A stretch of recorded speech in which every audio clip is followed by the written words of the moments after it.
कुछ इठलाती कुछ कह जाती, ये जिंदगी ही तो है। किधर से गुजरे थे, कहाँ कहाँ भटके थे। कुछ भिगो गए थे, कुछ छूकर निकल गए थे। कुछ रुला गए थे, कुछ बहा ले गए थे। आओ गाते हैं तराने अनुभवों की दुनिया के। नमस्कार दोस्तों, आप वरिष्ठ नागरिकों द्वारा प्रस्तुत पॉडकास्ट कार्यक्रम अनुभव 2.0 सुन रहे हैं। ये कार्यक्रम भारत सरकार के सामाजिक न्याय एवं अधिकारिता मंत्रालय के लिए राष्ट्रीय सामाजिक सुरक्षा संस्थान एवं मीडिया फॉर कम्युनिटी फाउंडेशन द्वारा प्रस्तुत किया जा रहा है। इस परियोजना की संकल्पना श्री आर श्रीधर ने की है तथा आशीष तिवारी एवं पूजा मुराडिया ने इसे साकार किया है। अनुभव सुनने वाले सारे श्रोताओं को रूपाली चंद्रा का नमस्कार।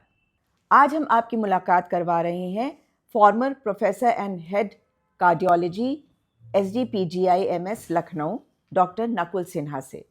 डॉक्टर नकुल का नाम बहुत ही अच्छे कार्डियोलॉजिस्ट में से लिया जाता है और ये हम लोगों के गर्व की बात है हम लोगों के लिए कि वो पूरे उत्तरी भारत में एक नाम है, एक शख्सियत है जिनके पास अगर हार्ट से रिलेटेड कोई प्रॉब्लम है तो सबसे पहले लोग उन्हीं के पास आना चाहते हैं। डॉक्टर नकुल सिन्हा, आपका बहुत बहुत स्वागत। डॉक्टर साहब, जैसा कि ये प्रोग्राम हमारे वरिष्ठ नागरिकों के लिए ज़्यादा है और वरिष्ठ नागरिकों में सबसे ज़्यादा जो एक परेशानी की बात होती है कि पहले तो वो जान नहीं पाते हैं कि हार्ट अटैक हो रहा है या हार्ट फेल होने के इंडिकेशंस हैं, सिम्टम्स क्या क्या होते हैं, दोनों में फ़र्क क्या है और किस तरह से इसको जाना जा सकता है कि अब दिल की कोई बात है। क्योंकि इसमें बहुत से सिम्टम्स हम लोग जैसे एज लेमैन कहते हैं कि जॉज में दर्द हो रहा है, बाह में दर्द हो रहा है, एसिडिटी बहुत हो रही है, पीठ में नीचे दर्द हो रहा है। तो ये सब क्या इंडिकेशंस हम क्या मान के चलें और सीनियर सिटीजन्स के साथ ऐसा क्या हम जाने कि ये हार्ट फेल क्या है कि हार्ट अटैक का है। नमस्कार रूपाली जी, धन्यवाद।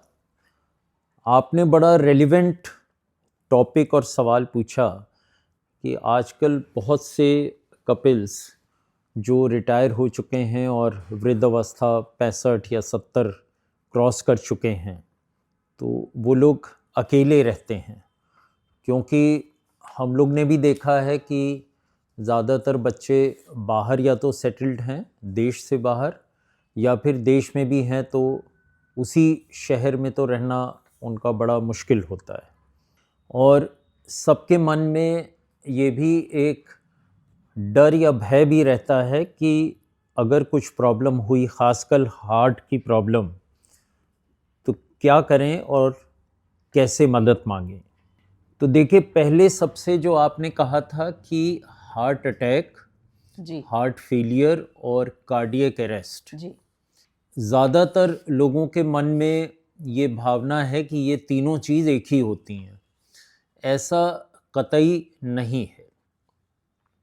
देखिए, कार्डियक अरेस्ट एक ऐसी चीज़ होती है जिसमें कि सेकंड्स या मिनट्स के अंदर हार्ट जो है काम करना बंद कर देता है। अच्छा, ये ज़रूर है कि कुछ बड़े हार्ट अटैक्स में ऐसा होता है, मगर ज़्यादातर ऐसा नहीं देखा जाता।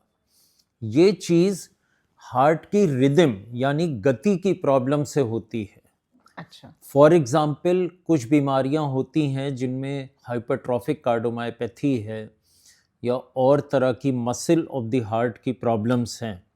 उनमें देखा गया है कि एकदम बैठे बैठे सडन डेथ हो जाती है। जी, जैसे सुनते हैं कि रात में सोए सवेरे उठे ही नहीं। वो तो फिर आपको रात का तो मालूम नहीं कि तकलीफ कितनी देर क्या? हुई। हाँ, हम तो कह रहे हैं दिन में बैठे हैं और 2 मिनट के अंदर ख़त्म हो गए। खत्म हो गया। ऐसी कुछ फैमिलियल बीमारियां हैं अच्छा, जिनमें देखा गया है कि सडन डेथ उनके ज़्यादातर उन फैमिलीज़ में बहुत से लोगों की सडन डेथ होती है।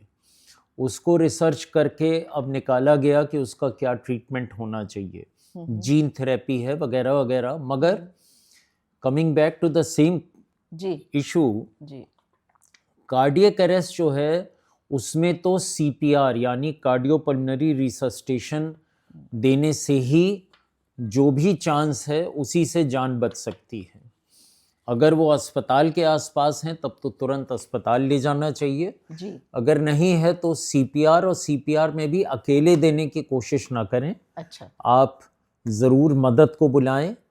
और कैसे और क्या करना चाहिए ये बड़े सिंपल अच्छे वीडियोस हर चीज़ पे सोशल मीडिया वगैरह सब पे मौजूद हैं। और आजकल सीपीआर की ट्रेनिंग इतनी कराई जाती है। जी तो ये तो प्रॉब्लम कार्डियक अरेस्ट की हो गई।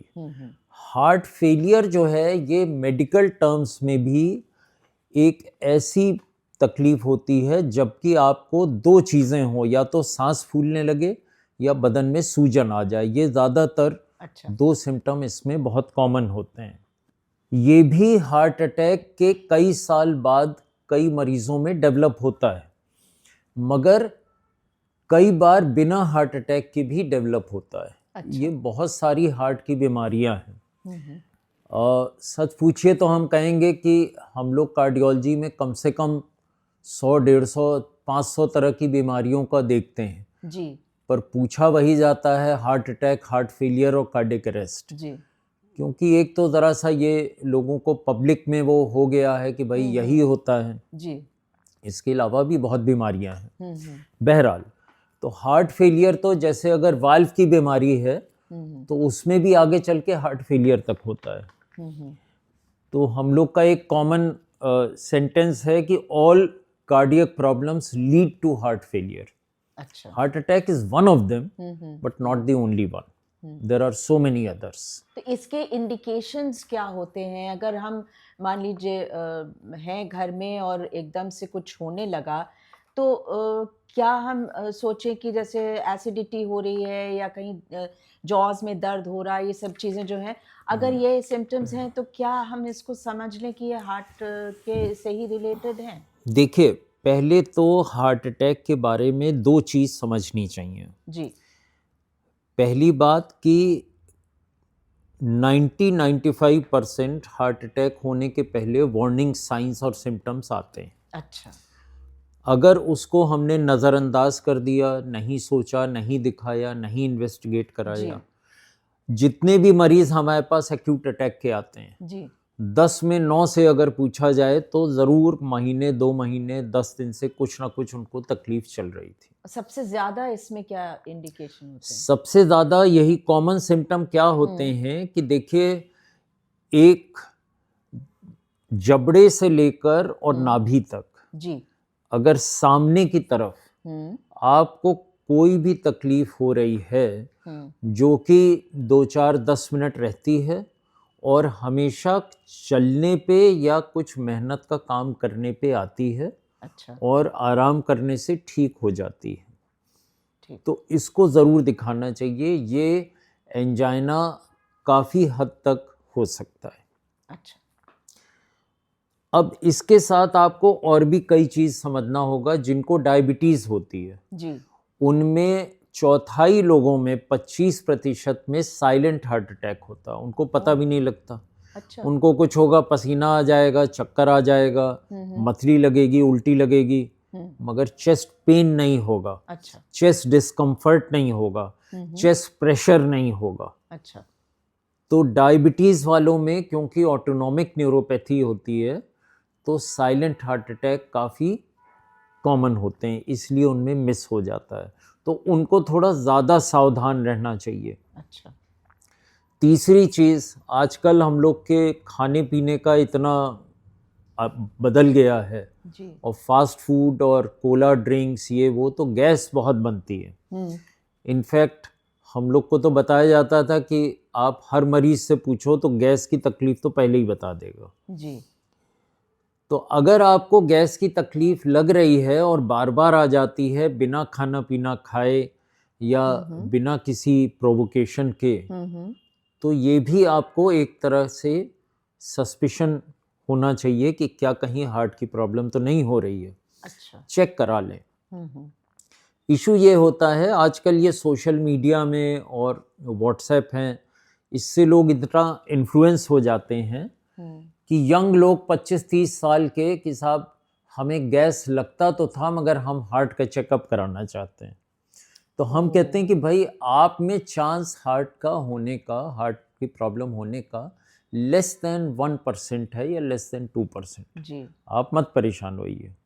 पर हाँ, वही अगर कोई 50 साल का है जिसको ब्लड प्रेशर है, डायबिटीज़ है, फैमिली हिस्ट्री है, उसको ज़रूर सस्पिशन होना चाहिए। ब्लड प्रेशर में भी काफ़ी कारण है इसका। तो ब्लड प्रेशर है, डायबिटीज़ है, जी। डायबिटीज़ से आपकी कार्डियक रिस्क बढ़ जाती है। जी। इसके अलावा आपका कोलेस्ट्रॉल है। जी। अब कोलेस्ट्रॉल का आजकल एक डर भी फैला दिया गया था शुरू में। तो कोलेस्ट्रॉल के बारे में 2 चीज़ें दिक्कत करती हैं। पहला ये कि लोग चेक नहीं या तो कराएंगे, जी। कहेंगे हम क्यों चेक कराएं। दूसरा कि अगर उनको कुछ कॉमन प्रिकॉशन बताओ तो वो भी नहीं लेना चाहते कि खाने पीने में आप थोड़ा ध्यान रखिए, अपना वेट ठीक रखिए। और तीसरा कि वो लोग, कुछ लोग होंगे जो हर 3 महीने पे ब्लड टेस्ट करा लाते हैं। जी। साहब आज इतना था, आज 2 पॉइंट नीचे हो गया, कल 2 पॉइंट ज़्यादा हो गया, अब मैं क्या करूं। तो ऐसा नहीं है, उसकी एक जनरल वो देखना चाहिए। और जो पैथोलॉजी रिपोर्ट में होता क्या है कि वो लोग जो नॉर्मल वैल्यू लिख देते हैं दाहिनी तरफ, वो सब या तो बिल्कुल पुरानी है या फिर उनका एरर ये है कि एज, सेक्स, बाकी कंडीशंस आपके हैं या नहीं, उस पे डिपेंड करता है कि आपका कोलेस्ट्रॉल कितना आइडियल होना चाहिए। ओहो, अच्छा। और ये सीनियर सिटीजन्स के लिए बता दीजिए कि कितने महीनों पे ये ब्लड का पूरा कंप्लीट ब्लड टेस्ट अगर आपके टेस्ट सारे ठीक हैं जी, जिसकी संभावना कम होगी जी, और आप कोई भी दवा किसी परेशानी के लिए नहीं लेते जी, तो फिर 6 महीने या 1 साल से पहले आपको कोई आवश्यकता नहीं। अच्छा, अगर कोई सिम्टम होते हैं तो आप दिखाइए, वो रेलिवेंट टेस्ट कराए जाएंगे। ठीक।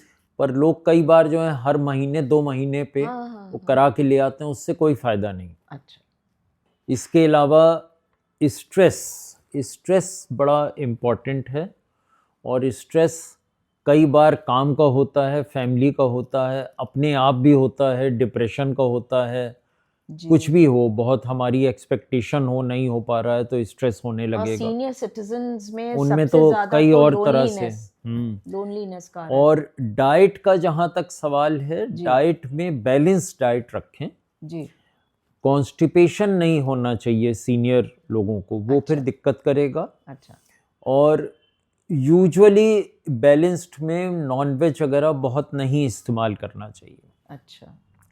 बहुत बड़ी वर्ल्ड स्टडीज़ में देखा गया है कि जो लोग प्राइमरीली नॉन वेजिटेरियन डाइट खाते हैं जी, उनके 3-4 तरह के कैंसर की इंसिडेंस ज़्यादा होती है लॉन्ग रन में जी। दूसरा कि आपको कुछ कॉमन चीज़ों पे और ध्यान दीजिए कि हाइड्रेशन, पानी पीना चाहिए जी। क्योंकि जो पानी पीने का एक थर्स्ट का सेंटर ब्रेन में होता है जी, वो डल हो जाता है एल्डरली एज में, तो उनको प्यास नहीं लगेगी। तो उनको पता नहीं लगेगा कि डिहाइड्रेशन हो रहा है। तो पानी उनको एडिक्वेट पीना चाहिए जी, इतना कि कम से कम आप 5-6 बार बाथरूम आपको ज़रूर जाना पड़े। अच्छा। अगर आप कह रहे हैं कि हमको 1 ही 2 बार जाना पड़ता है, इसका मतलब आप पानी कम पी रहे हैं जी, उससे किडनी की भी प्रॉब्लम होती है जी। और इसके साथ विटामिन डी, कैल्शियम ध्यान रखें। अगर आपको क्रॉनिक बीमारियां हैं या आप काफ़ी दवाओं पे हैं तो एक बी कॉम्प्लेक्स ले लेना बेहतर होता है। फ्रूट्स, वेजिटेबल्स ज़्यादा लें और बहुत हैवी खाना ना खाएं, थोड़ा थोड़ा करके बीच बीच में आप खाएं। तो डॉक्टर साहब, अब ये एक मैसेज, आप कुछ ख़ास चीज़ें, कुछ ख़ास पॉइंट्स हमारे सीनियर सिटीजन्स के लिए स्पेशली कुछ देना चाहेंगे कि जो जनरल उनका हेल्थ है, जनरल एक हैप्पीनेस है, जनरल रोज़मर्रा की जो लिविंग है उसको एक इजी, हैप्पी और कंफर्टेबल बनाने के लिए कोई टिप्स आप देना चाहें तो क्या कहेंगे आप? देखिए, पता नहीं, इसका कोई फॉर्मूला नहीं है, जी जी पर अगर आपको हैप्पी और सेटिस्फाइड रहना है तो आपको खुद अपने ही को एडजस्ट करना पड़ेगा। जी आपको पहले एक्सेप्ट करना होगा कि एजिंग के साथ प्रॉब्लम्स आएंगी और आप हरदम उस प्रॉब्लम को ना एंटिसिपेट कर सकते हैं, ना हमेशा 100% टैकल कर सकते हैं। There are bound to be problems, so fine, we have to accept it. जी और दूसरा, एडजस्ट करिए आप अपने रहने। फॉर एग्जांपल, सबको हम कहते हैं कि भाई आपके पास एक ब्लड प्रेशर, ब्लड शुगर का मॉनिटर, ऑक्सीजन वाला ऑक्सीमीटर होना चाहिए। जी अगर आपको कभी दिक्कत लगे तो कम से कम आप बेसिक चीज़ तो नाप सकें। आजकल तो मोबाइल हो गया है, पहले तो फ़ोन भी था तो मिलता भी नहीं था। जी आपको अपने आसपास जो आपके फैमिली फिजिशियन या डॉक्टर हैं उनसे हमेशा संपर्क रखना चाहिए। अगर कोई बात हो तो आप कम से कम उनसे पूछ सकें, who are available all day for you. आपको 1 या 2 अस्पताल आइडेंटिफाई करने चाहिए कि जहां कोई ज़रूरत पड़े तो हम जा सकें। जी और उसमें ये भी आप देख लें कि उस अस्पताल की क्या लेवल ऑफ फैसिलिटी है। कई बार बहुत छोटे नर्सिंग होम होंगे जो शायद नॉन इमरजेंसी केस के लिए ठीक हैं, पर इमरजेंसी वो कुछ नहीं कर पाएंगे।